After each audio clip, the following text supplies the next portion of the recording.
Okay, we're continuing on with our work on percents. We've already answered questions like this.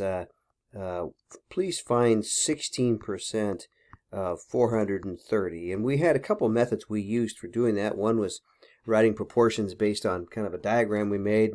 Another one was looking at a shortcut. And I'll review those really quickly here. But I want you to notice that we're looking at some other types of problems as well. In this case, we're not asking 32% of what number. We're saying of some number. We're saying 32% of what number is 15. Or we're asking, hey, what percent of 900 is 45? And so we're going to be answering different types of questions. To get started on that, what I want you to look at is this idea right here. We did this before. We said, you know what we'll do is we'll write a proportion. We'll look and say, you know what? The fraction that part is of this is going to be the same part as the fraction that is of that. And so we said, you know, let's just write this. Let's write 72 over 100. That's the orange part over the green part on this side. Has to be the same ratio as the question mark over 45. And then we solved that. We pretend this is x, and we said, look, 100x equals 72 times 45. And we calculated what 72 divided by 45 was and divided by 100. And then we got our answer. So that's how we did these. But we're going to be looking at at maybe a slightly different question here. So suppose that the question really is this. Let me just draw this real quick here.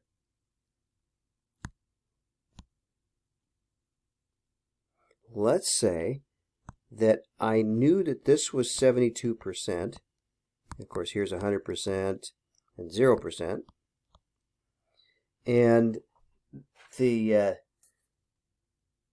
number that I had, let me get this back again here.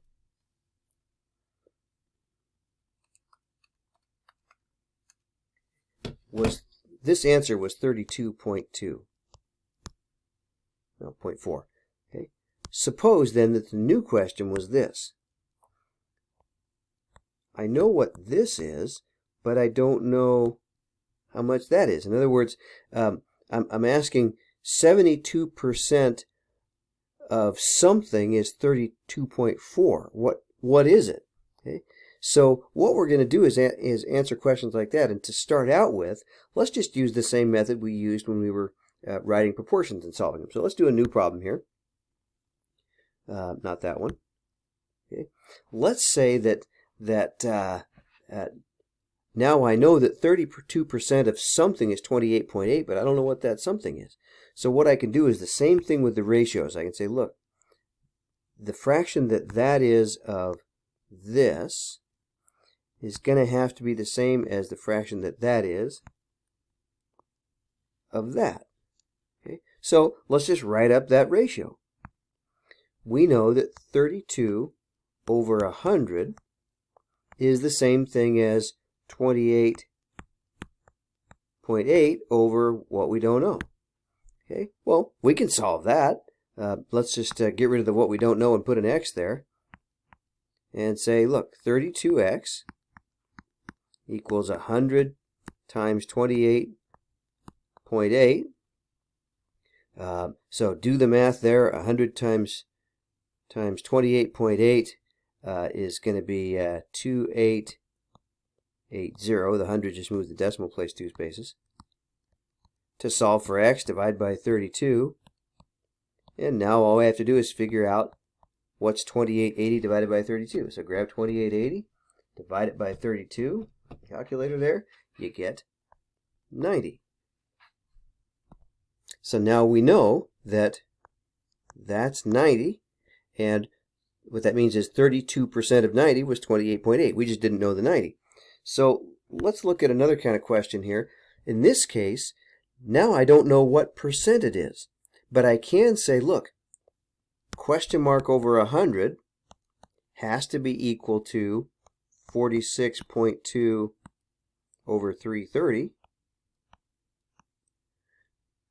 call that an x if you will, and we'll do the same thing. 100 times 46.2, even I can do that in my head, that's 4620 equals 330 times x, divide by 330,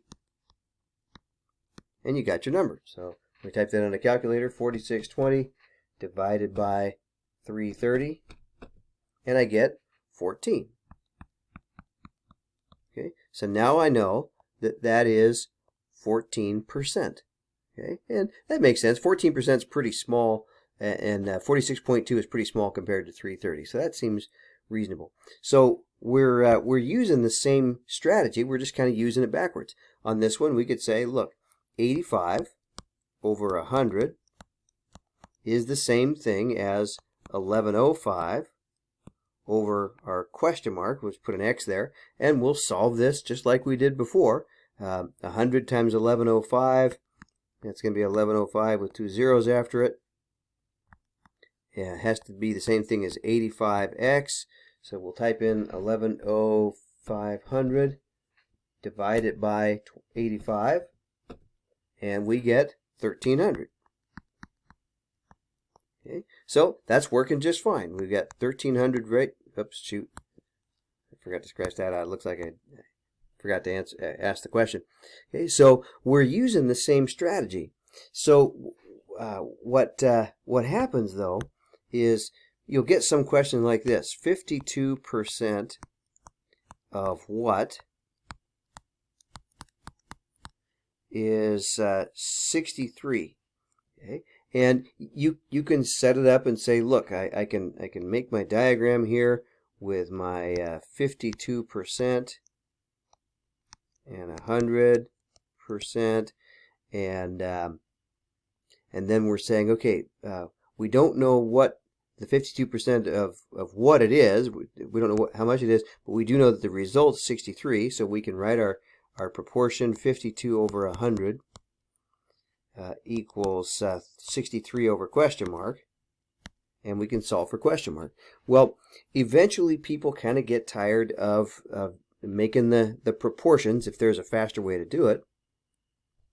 So let's see what that would look like. Well, you may remember that what we were doing before was taking the 52% and writing it as a decimal. We were multiplying by what we wanted 52% of, and then we got our answer. Well, in this case, I just don't know what goes right here. I don't know what 52% of what is 63. So one option is to start guessing numbers and stick them in there until you finally get your answer. I'm not excited about that option, but it will always work. So here's what I'd rather do.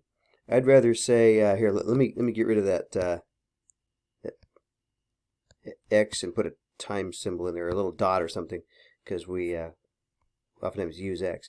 What I'm going to do is take that equation and write it this way so it looks a little bit more familiar. 0.52 times X is 63. And then I'll just ask you, how do you solve for X? Well, X is multiplied by 0.52, so divide by 0.52 on both sides, and you got your answer. So find out what 63 divided by 0.52 is. I get about 121.2.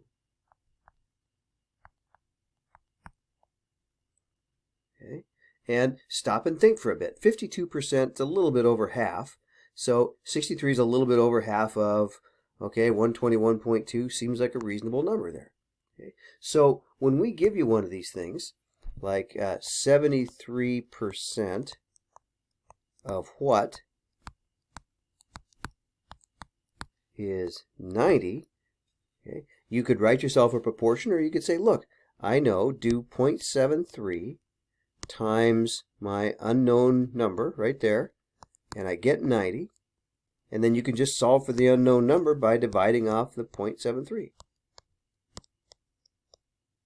Okay, 90 divided by 0.73, I get, oh, I'm going to round it off to 123.3. So the box was 123.3. Now stop and think. Does it make sense that that number could go right there? Well, 0.73 is about 75%, about 3/4, and it makes sense then that 3/4 of 123.3 could be about 90. Okay? So you've got a faster way that you can do these things. Let's do another one. What percent of 32 is 24? Okay. Well, in this case, I don't know what the percent is, but I do know when I write it as a decimal and I multiply it by 32, I have to get 24. Okay. So I could write a proportion and solve this thing, or I could say, look, I've got some number right here that's being multiplied by 32 and getting 24. How about if I just divide by 32 and find out what it is? So 24 divided by 32 gets me 0.75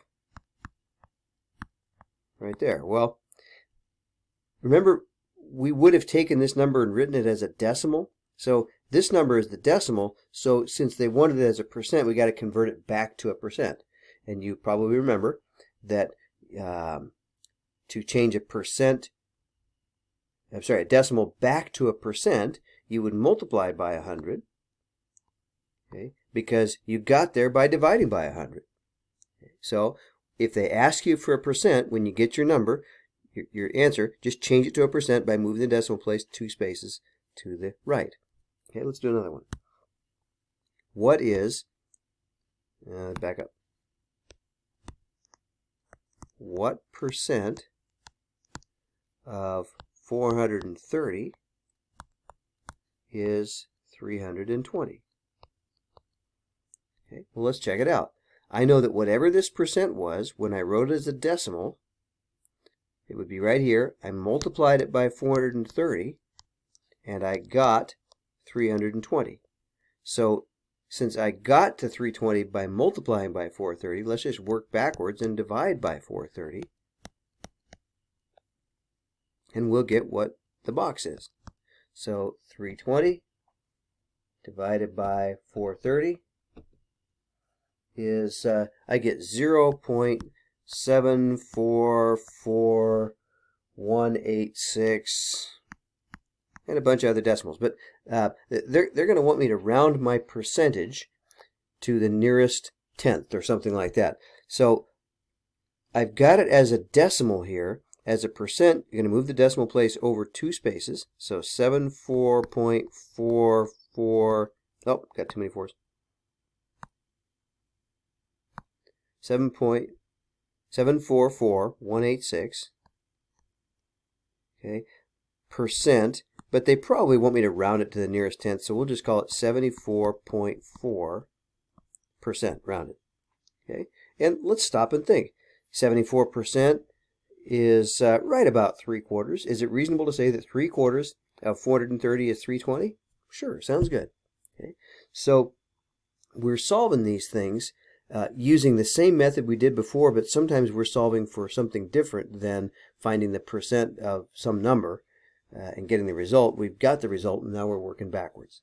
Okay, so I hope you do okay giving that a shot, trying it out, and then we'll keep practicing some of these things later.